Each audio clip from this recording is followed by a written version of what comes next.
Secret lawsuit. The government wants Congressman Randy Duke Cunningham to give up his Rancho Santa Fe home. And watchdog groups want him to give up his job now. Good evening. I'm Marty Levine. And I'm Catherine Garcia, in for Susan Taylor. Thanks for joining us. The watchdog groups marched into Cunningham's Escondido office, asking him to step down immediately. They claim the lawsuit shows the government's case against the congressman is growing.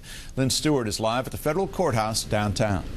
Marty, Cunningham's attorney is expected to appear here in federal court on September 9th and ask the judge to unseal the complaint against Cunningham or to drop it altogether.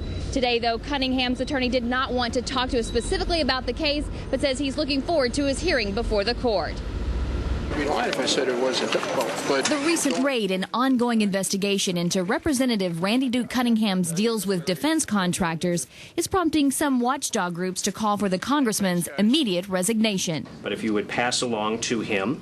They turned in about 700 signatures to his office asking him to step down. The evidence is mounting daily that he did break that trust, that special trust. It appears that he's very corrupt. The group claims support for his immediate resignation is growing now that the U.S. Attorney's Office has reportedly filed a secret lawsuit calling for Cunningham to give up his Rancho Santa Fe home because it may have been purchased with money that was obtained illegally.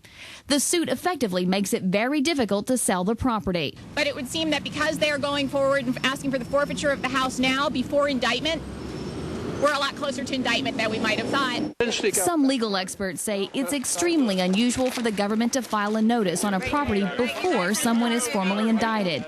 But since Cunningham announced he put the property on the market recently, the government may have had to tip their hand so it doesn't lose its interest in the multi-million-dollar property. The claim could also be a way for the government to buy valuable time to see if, in fact, the congressman has done anything criminal. Court documents we obtained exclusively show how Cunningham's attorney is fighting back. He's asking a judge to drop the government's notice on the property, saying it was filed prematurely and violates Cunningham's right to due process.